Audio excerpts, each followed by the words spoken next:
Balat sibuyas ka, social media ang taguan, Diyos na buhay ang takbuhan. Ang pundasyon sa tamang pagtanggol, Tulfonatics Premium Vlog Starter Feeds. Siksik sa cloud chasing para lumaking mangmang, pabigat at palaging iyakin. Dahil troll at iyakin silang bata. Pagkulang sa pansin stage na sila, Tulfonatics Vlog Starter Feeds. Yun, magandang araw mga master at welcome sa ating YouTube channel. Ngayon ay panoorin natin at reaction na nitong video ni Ben Barubal, no? Yun pala mga master, off muna tayo kay Idol. Umay na si Rapi Tulfo. Dito naman tayo, no?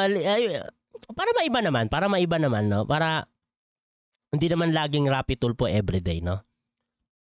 Ngayon naman dito tayo sa sa issue na to, no, na patungkol kay Romualdez at saka kay PBBM, no.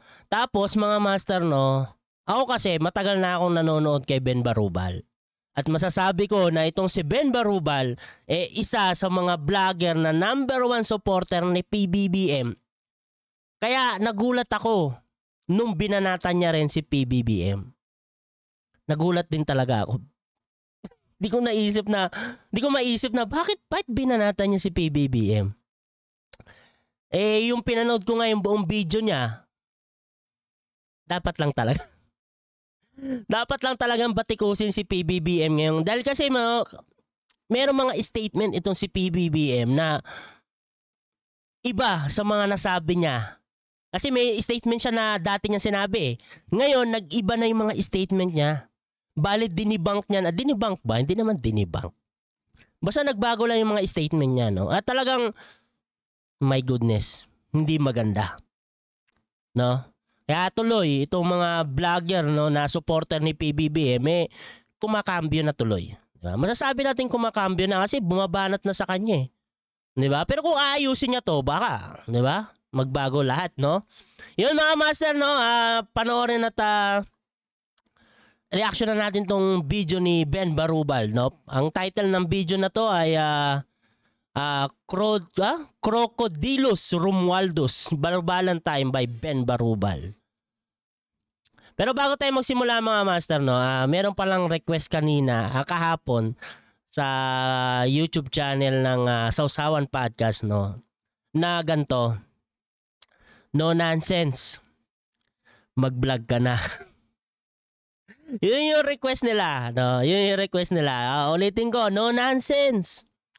Mag-vlog ka na para sama-sama tayo sa Oblo. Yun mga master, simulan na natin to. Pero bago tayo magsimula, syempre shoutout sa inyo lahat at let's do this. Pakinggan na natin si Ben Barubal kung paano niya barubalin si Romualdez, no? At slight na banat. Hindi naman slight. Basta banat kay PBBM. Okay, let's do this. Pangalan niyan Mineralus. Crocodilus. Mineralus Buayus. Kape. Congressus. Itago natin sa pangalan Crocodilus Romualdus. Hindi ko sila kilala pero parang doon nata nakuha ni Ben Barubal yung title niya, no? Crocodilus Romualdus. Si Secretarius. Grabe naman kayo, Crocodilus. Baka Crocodilus, Tambalacius, Congresius, Romualdus. O kaya Frantinlicius, Calantodancius, Kiliginensius. Pwede ring Budgetesis, Billionensis, Garapalacius. 500 billion nilaan sa mahihirap na pamilya, anak ng baka ang plastic. Laki niya na, 500 billion. Sobrang laki niyan. For the first time, 500 billion allocated to help the poor in 2024. Bombastic. Basahin natin tong na to. For the first time, 500 billion allocated to help the poor in 2024, Romualdez. Okay? The proposed 2024 national budget includes a historic 500 billion allocation for the poor according to the Speaker Martin Romualdez. The allocation will be used for cash assistance. Ilang milyon ba tayong ano? Ilang milyon bang population ng Pilipinas? Hindi naman tayo aabot sa billion, no? Hindi tayo aabot sa billion, di ba? Tapos 500 billion yung budget. The allocation will be used for cash assistance for poor families, farmers, support, hospital upgrade, and more. Okay sana yan kung hindi naman ganyang kalaki. Sobrang laki kasi, 500 billion. At tanong, saan tayo kukuha ng ganyang budget? Putik yan, dinaig pa yung yung pandemic. For the first time, 500 billion allocated to help the poor in 2024, bombastic. Sa sobrang kabaitan mo sa mahihirap, putragis ka speaker, nakakapanik. Tinan nyo, 500 billion ayuda for 48 million poor families include in 24 budget Romualdez. 48 million families, no? Kung 500 billion, siguro kahit tigi 1 milyon kaya.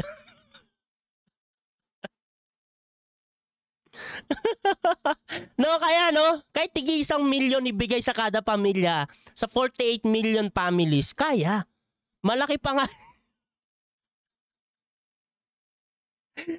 Putik yan, hindi na magtatrabaho.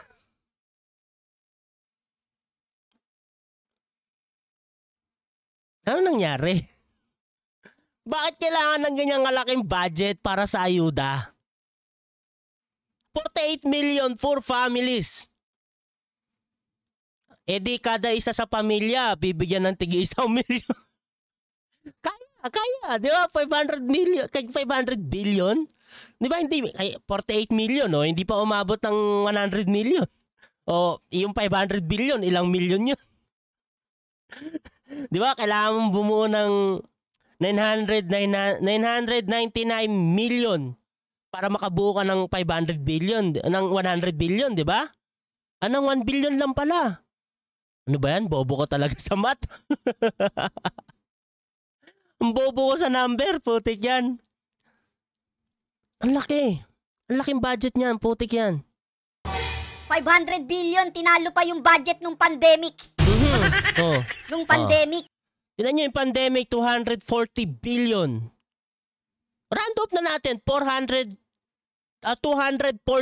billion pesos ang budget. Di ba? Ang laki. Kalahati. Wala pa nga sa kalahati. Di ba? Wala pa sa kalahati. 240 billion. Nung bagyong Yolanda, 167 billion. Tapos yung kay Romualdez, 500 billion. Tapos grabe. sasabihin nyo, Martin for President, isipin nyo yun.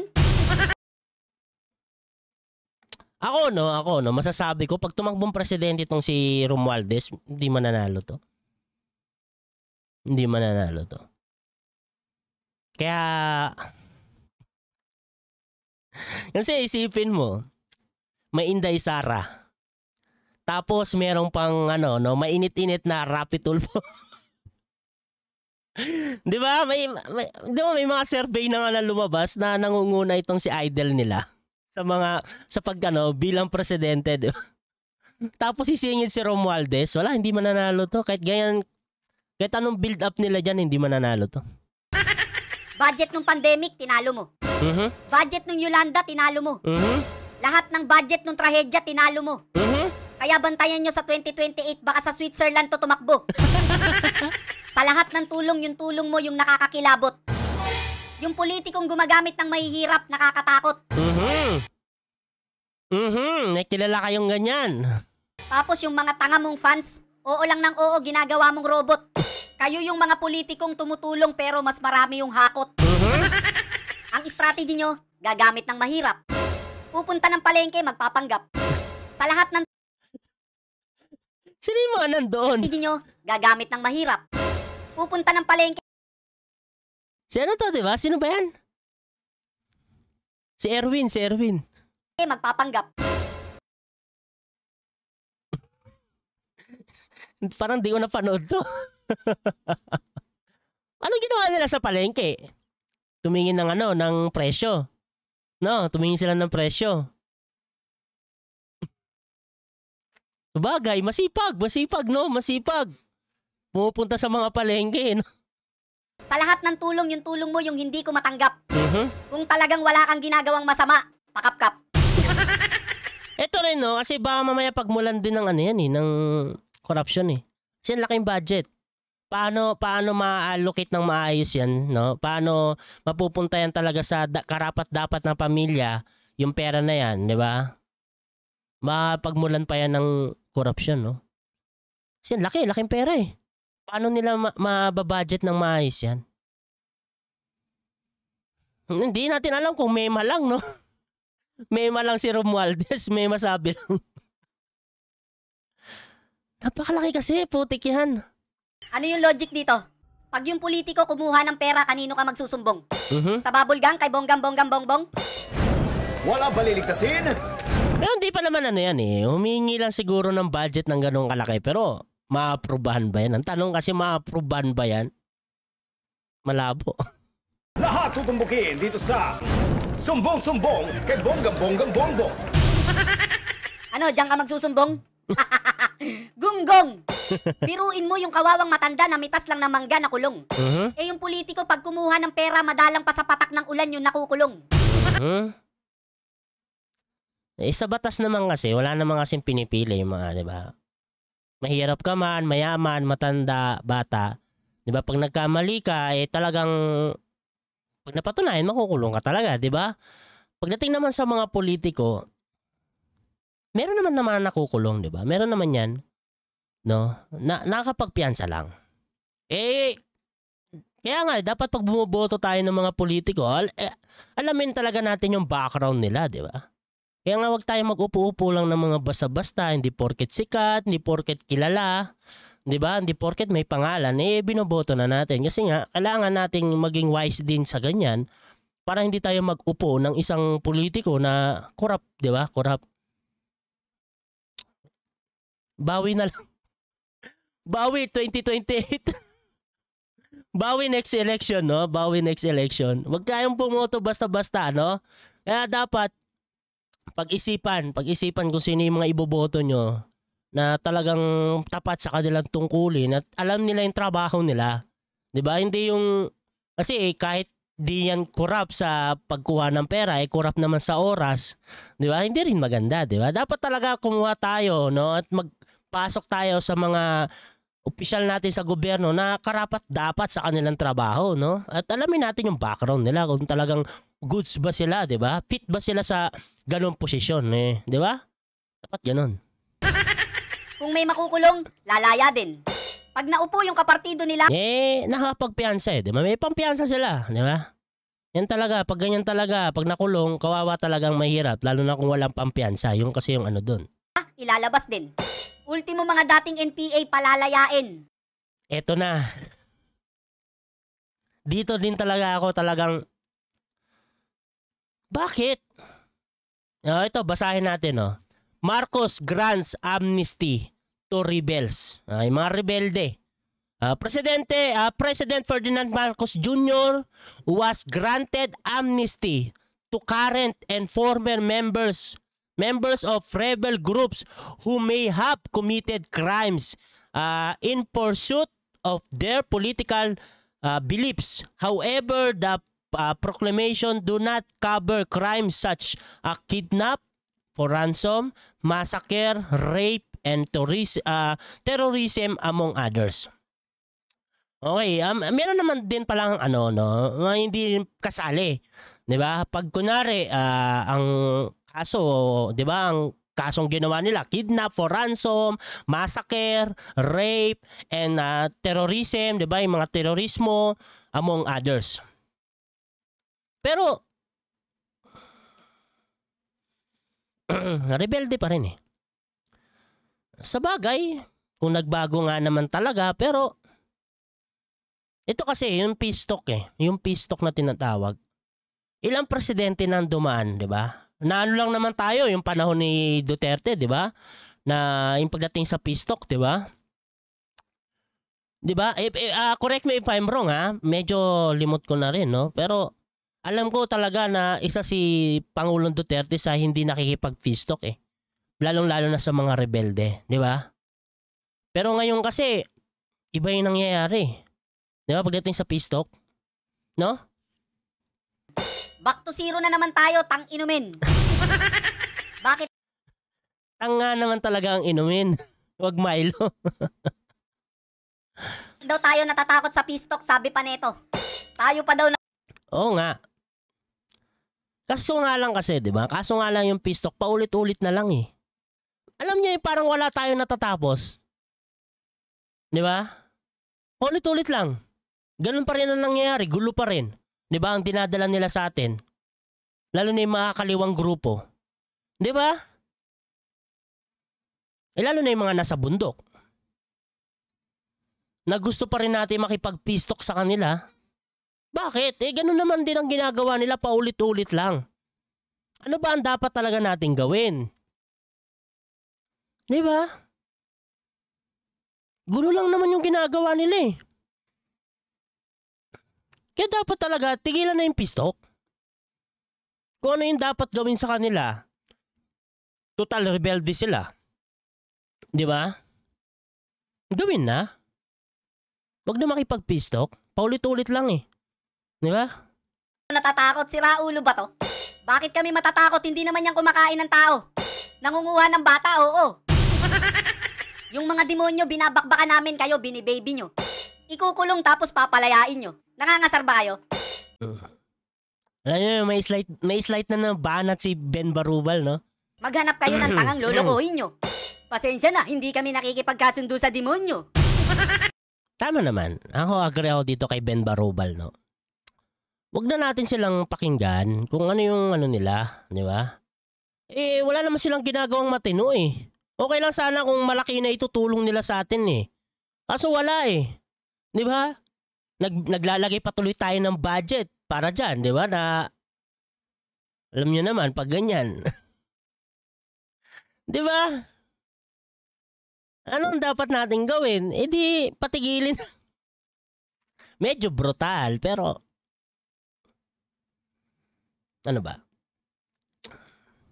Sabagay, baka tao, no? Bilang Pilipino, pare-parehas naman tayong Pilipino. Kaso, tayo, nag-iisip tayo ng Pilipino, Pilipino kapwa Pilipino.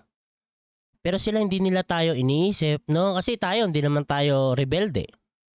Hindi naman against, no? Pwede naman bumatikos. Hindi naman sobrang ano sa gobyerno. Pero, hindi tayo rebelde. Yun yung pinaka-point doon.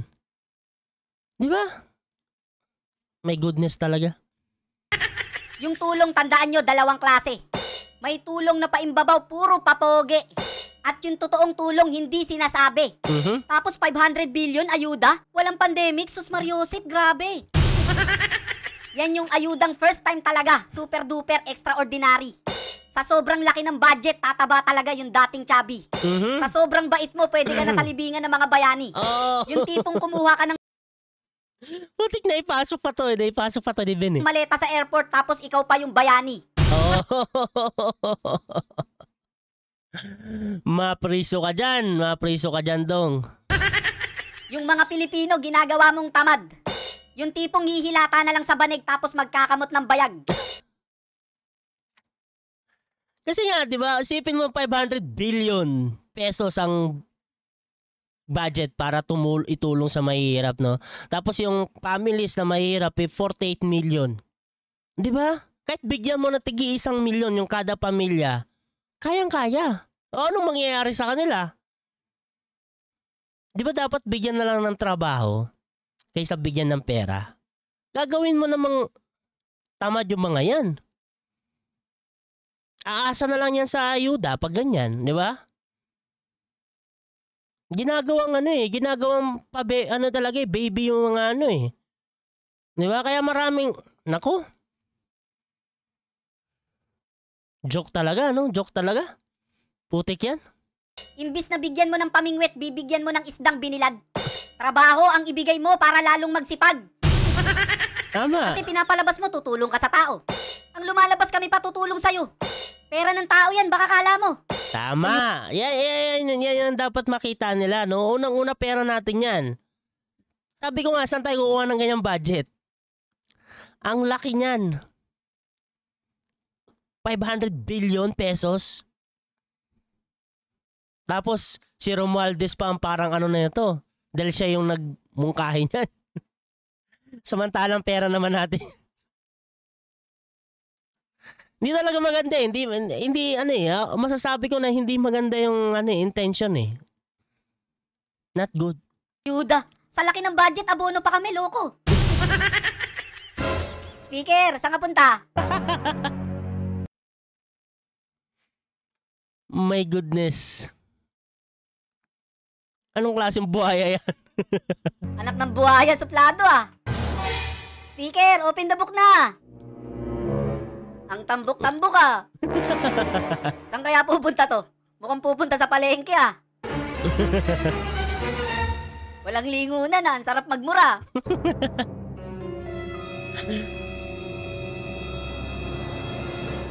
Lang yung buhay talaga to. Tapos sulong ka pa ng sulong ng tsatsya, ultimo pinsan mo nakukulitan na sa'yo. Paano nila maisusulong? Ito bang si Romualdez, abogado to? Sino ba yung si Robin Padilla? 'Di ba? Gusto niya isulong yan tsatsya na yan, charter change na yan. Wala namang nangyari.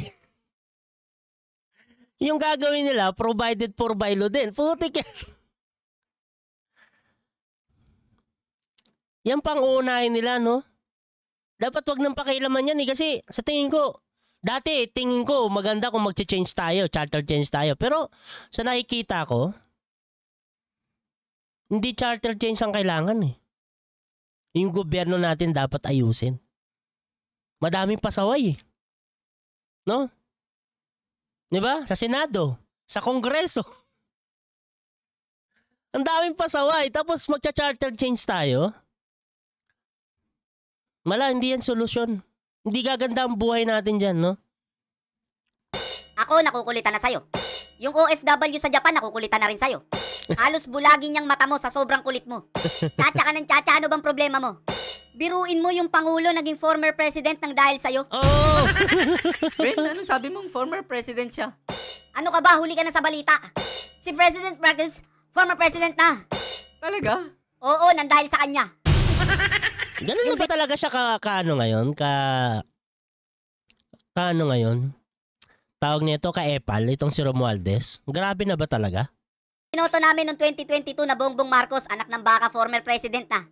Lahat ng pangako ni former President Marcos, nagbabago na. Mm-hmm. Yung ICC. Ito, ICC. Ako talaga, isa ako dito sa naniwala kay Bongbong Marcos, no? Kasi alam naman natin, no, ang target nitong ICC na to ay si dating Pangulong Duterte, di ba? Kaya yung sinabi niya na hindi papasukin, hindi papasukin naman pero bilang turista lang, hindi para mag-imbestiga. Kaya sobrang nagustuhan ko si Bongbong Marcos nung sinabi niya yun. Pero ngayon kasi nag-iiba na eh. Dating ayaw, ngayon pag-aaralan na. Mm-hmm. Tapos yung tsatsa, dating ayaw, ngayon pag-aaralan na.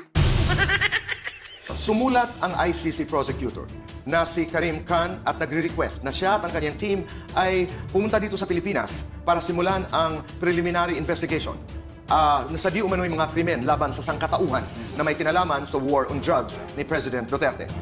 Ano po ang inyong gagawin? Papayagan mo ba sila pumunta dito sa Pilipinas? Oo, hindi at bakit? Papayagan ko sila dito, pero magturista lang sila. Dahil ang pagkaunawa ko sa ICC, the ICC is there pagka walang judiciary na nag-ooperate sa isang bansa. Tama. 1 year later. Yeah, ito na. 1 year later. Pinag-aaralan ng gobyerno ang posibleng pagbabalik ng Pilipinas sa International Criminal... Kaya nagulat ako nang pinakita ito ni Ben Barubal Tagilid talaga tayo dyan, no? Ako, masasabi ko, tagilid talaga ako din kay Bongbong Marcos dyan. Hindi ko siya susuportahan dyan. Mag-aayawan tayo pag ganyan. Di ba? Pansin nyo, di ba? Yung panahon ni Pangulong Duterte, di ba? Ang ganda naman ang nangyari dahil sa war on drugs. Di ba? Meron pa rin, pero kumonti sila, tsaka natakot. Marami natakot. 'Di ba? Tapos ngayon, 'di ba, dati gustong pumasok ng ICC na para maimbestigahan yung Pilipinas. Syempre, hindi naman sila makapasok dahil si Pangulong Duterte nga yung presidente, no? Tapos ngayon na hindi na siya presidente, 'di ba? 'Di ba, kaalyado nito ni Bongbong Marcos si Inday Sara. Tapos gustong papasukin, pag-aaralan na baka papasukin yung ICC sa Pilipinas. Pag nakapasok yan, ang unang iimbestigahan ng mga yan, si Pangulong Duterte. Patungkol dun sa war on drugs. Di ba? Anong mangyayari? Di ba? Parang, anong meron? Bakit lang nagbago yung isip niya? Di ba? Di ko maintindihan ano bang meron? Kayo mag-isip. Patungkol ba to sa eleksyon? Kasi malakas si Inday. Di ba? Pwede, di ba? Kasi pag na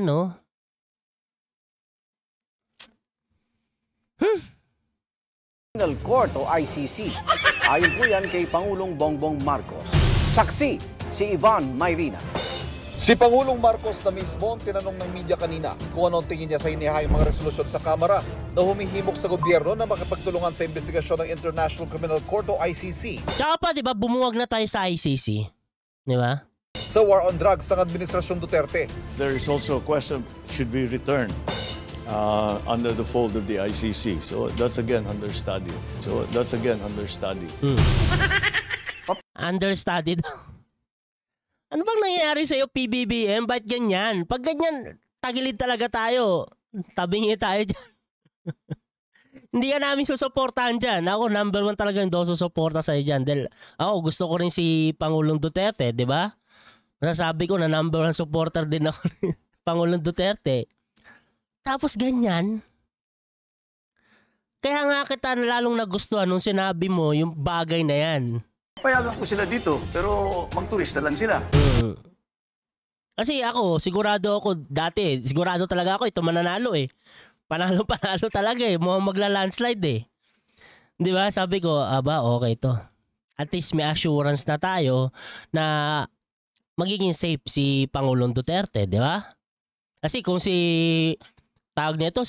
pangalan nito yung Vice President dati. Si Lenny Robredo, putik yan. si Lenny Robredo, pag yun nanalo, sure ball na. Papasok ang ICC doon, di ba?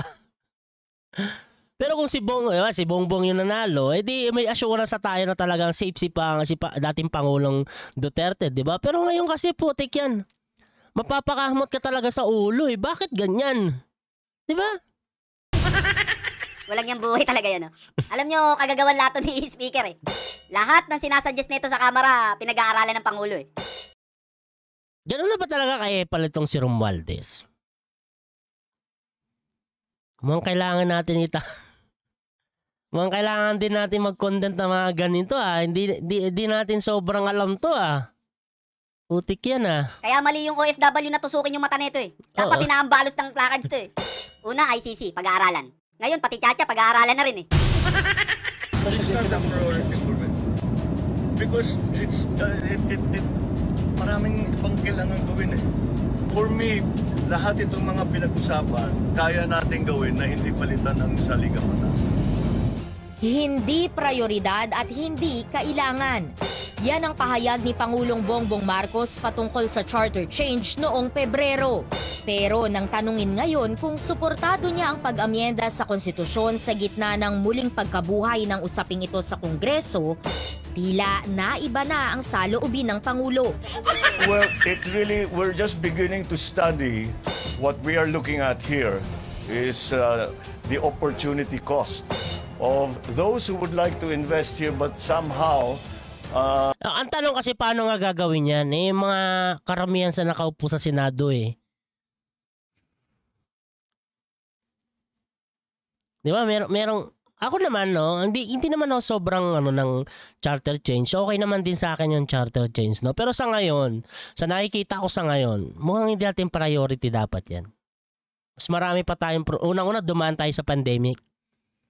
Maraming problemang iniwan yung pandemic na yan, di ba? Kaya dapat yun yung number 1 muna nila na asikasuhin. Kaysa dyan.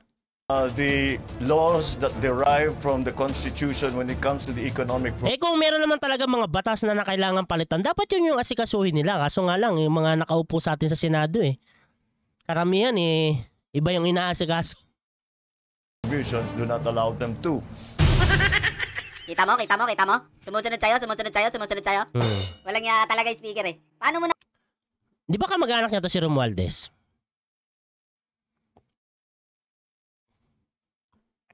Yan ba kalakas ang impluensya niya? Napapasunod yung Pangulo? May hawak ka ba diyang ebidensya or video? Bukod sa pabago-bago, wala nang sariling feelings yung Pangulo. Ikaw, speaker. Parang nasasabi tuloy dito na nadidiktahan yung Pangulo natin. Di ba? Kaya nga nagulat ako ng bumabanat na si Ben Barubal kay Duterte, kay BBM Di ba?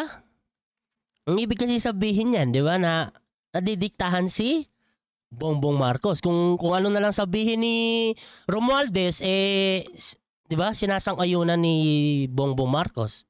Di ba? Meron pa nga sinabi si Ben Barubal, ano ba daw hawak na ebidensya? Video? Di ba? Magtataka ka talaga. Bakit? Bakit ka sumasang-ayon dyan? Namumuro ka pagsasabihan kita Ikaw, hindi ka namin binoto, masyado kang paepal Pagkakaalam ko, Marcos yung binoto namin, hindi Romualdez Dahil sa'yo, unti-unti na nakakabuelo yung mga NPA Una, ICC. Pangalawa, Chacha. Pangatlo, Pistok, mukhang pag-aaralan na rin. Ang hinihintay ko, yung impeachment ni Ate Sara, mukhang pag-aaralan na rin. Pag ito ginawa nila, yung pagdating na kay BP Sara, ang hinihintay... Yan, pag kunyari, talagang pinapakailaman nila, kaya tinatrabaho nila si BP Sara. Ibang usapan na to. Mukhang tagilid na talaga tayo dyan pag ganyan. Di ba? So sa tingin ko naman, kahit tumakbo itong presidente, itong si Romualdez hindi mananalo to. No? Ang nakakatakot lang dito, ba mawala sa linya si Inday Sara. Lagot tayo. Nangangamoy tulpo ito. Di ba? Kasi may lumalabas na survey pagka presidente na yamado na si di ba? Si Duterte, si Tulpo, di ba? Lalo na kung pag nawala sa eksena itong si Inday Sara, di ba? Baka mas lalong lumusot, putik yan. My goodness talaga, ano ba nangyayari sa Pilipinas? Pag-isipan yung mabuti yung mga bagay-bagay, lalo tayo malugmok dyan. Hintay ko yung impeachment ni Ate Sara, mukhang pag-aaralan na rin. Ngayon, sabihin nyo sa akin kung sinong hindi madidismaya. Pwera na lang kung sip-sip tayo ka or manhid ka. Tama, di ba? Hindi naman tayo... Kung hindi mo pa rin nakikita yung mali, ibang usapan na yan, di ba? Dito talaga makikita mo na talaga na may mali. May pangit na nangyayari, di ba? Kaya dapat talaga batikusin na. Di ba? Magsalita na yung mga dapat magsalita. Ako talaga, sang-ayon ako dito sa mga sinabi ni Ben Barubal, na talagang my goodness. NPA, gagawin mong friend, baliw ka ba? Suntukan tayo. Sandakot kayo mga tanga. Ang pakikipagkaibigan, pinipili yan. Yung salitang kaibigan, 8 letra lang yan. Yan ang dapat mong pag-aralan. Ultimo, pagbili mo ng kamatis sa palengke, kikilatisin mo kung anong dadamputin mo dyan. Tama. Once na makapili ka ng bulok, yung ibang mga kamatis mo, mabubulok din yan. Mabubulok na lahat. At yung pagiging mabait, nilulugar yan sa tama. Mismong kamag-anak mo, kaya kang traidorin, kaibigan pa kaya. Kung mamumuno ka sa bansa, hindi puro bait, kailangan may tapang ka. Bait-bait. Ito rin ang pansin ko talaga kay PBBM. Hindi siya kagaya talaga ni Duterte, Matapang kasi si Tate Diggs Iba yung pagiging pagiging presidente ni Tate Diggs kung i-confirm mo kay PBBM, Masyadong maluwag itong si PBBM Di ba? Ibang-iba talaga. Ang layo. Sobrang layo, Kaya hindi natatakot yung masasama. Higit sa lahat, wag kang pabago-bago ng sinasabi. Magpakatotoo ka, hindi yung nalilito kami. Ang tawag doon, 2 dila, double blade ang labi. Yung tipong laban ngayon, tapos bukas bawi. Tama. Di ba? Wag ganun. Di ba? Kung ano yun na yung mga nasabi mo. Di ba? Panindigan mo na yun. Kasi nga, binoto ka ng tao dahil doon. Sa mga nasabi mo. Di ba? Ng election pa. Tapos ngayon na nakaupo ka na, magbabago ka na ng statement. Putik yan. Pag ganyan, tabingi tayo dyan. Aayawan ka talaga ng tao. Di ba?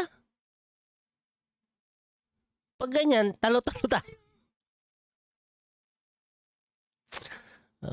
Kitang-kita naman, di ba? Kasi nga yung mga vloggers din talaga na na supporter ni PBBM nagbabaliktaran na. Number 1 gawin dito ni PBBM, ayusin niya yung bakuran niya. Mukhang sa bakuran nagkakaroon ng problema Nagbago sila, may bago ng kulay, dilawang dala. Di kaya maka-copyright tayo dyan. Dilawang galaw ng bagong lipunan. Yan kasi yung yung team song ng yung tumatakbo si si PB. Yan ba yung team song? Ay, hindi si pala ang pinaka team song, no? Ang gumawa si Andrew E, no? Pero isa to sa mga PBBM supporter din, no, na yung panahon ng election, di ba? Marami naman lumabas na kanta na about sa Uniteam, di ba? Bago na sila. Passport na natin yan. Baka mamaya copyrighted Hanggang dyan lang pala, no? Nagbago na ng logo si Ben Barubal, Duterte Nation.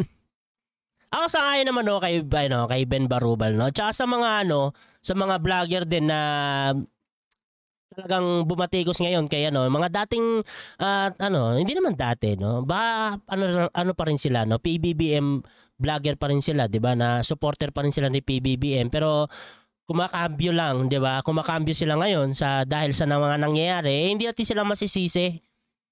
Hindi natin sila masisisi sa pagbatikos nila kay PBBM kasi nga ganyan nadidiktahan Kahit sino putik yan 'Di ba?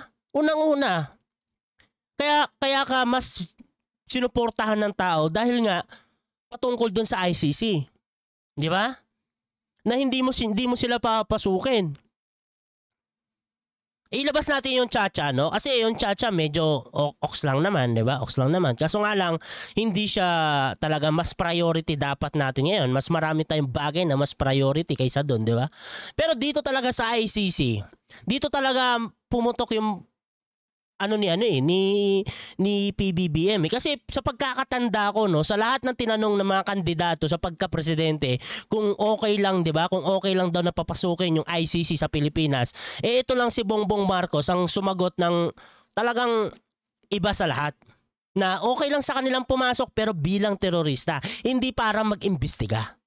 'Di ba? Correct me if I'm wrong, ha. Sobrang tagal na rin kasi. 2 years din pala, no. 2 years lang din pala. Medyo pa. Pero hindi ko na masyado natatandaan, no. Pero pagkakalam ko talaga ganun. Tapos ngayon magbabago. Ngayon po napag-iisipan na, oh my goodness. Tagilit tayo pag ganyan. Di ba? Hindi talaga natin masisisi yung mga vlogger ngayon na bumabatikos na ngayon kay Bongbong Marcos, di ba? Dahil sa ginagawa niya. Sa tingin ko talaga may mali sa bakuran niya na kailangan niyang ayusin, no? Ang tuloy. Masyado matanda na kasi si Tatay Diggs Kung tatakbo pa siya bilang Vice President, ilang taon na siya after ng 2028, ilang taon na yan si Tatay Diggs. Tingin ko hindi niya nakakayanin. Hindi niya nakakayanin magtrabaho pa. Tapos, pag ito, no, kunyari ito, trabahuin nila si Inday Sara. Gawa nila talaga ng paraan para matanggal sa posisyon. Alam na this. Magbabaliktaran. Magbabaliktaran talaga lahat. My goodness, ano bang nangyayari sa Pilipinas? Bakit ganyan? Putik yan. Hindi ko akalain na magiging ganito. Akala ko okay na. Di ba? Akala ko talaga sa Senado at Kongreso lang may may mga kolokoy. Putik yan, nasa na rin pala. Nasa presidente na rin. PBBM, ano ba? Nasaan yung mga pangako mo? Huwag mong baliin yan. Putik yan. I-hate ka talaga ng mga tao pag ganyan. Di ba? I-hate ka talaga. Putik yan. Yun mga master, no? Hanggang dito na lang yung video natin at maraming salamat pala sa sa pagpapahiram ng video ni Sir Ben, no? Hindi naman tayo nagsabi na hiramin natin, no? Pero marami pa rin salamat sa pagpapahiram ng yung video, no? At yun, masasabi ko talaga na sangayon ako sa iyo. Diba? Sangayon ako sa mga banat mo kay Romualdez, kay kay PBBM, 'di ba? Bakit kasi ganoon, 'di ba? Bakit siya nagpapadikta or sinasang-ayunan niya yung mga opinion ni 'di ba, ni Romualdez, 'di ba? Dapat siya yung presidente natin, dapat siya yung 'di ba? Dapat siya yung mas manaig sa mga bagay-bagay, no? Yun mga master, hanggang dito na lang yung video natin at maraming salamat sa nanood ng ating video at ingat po kayo palagi. God bless. Babush.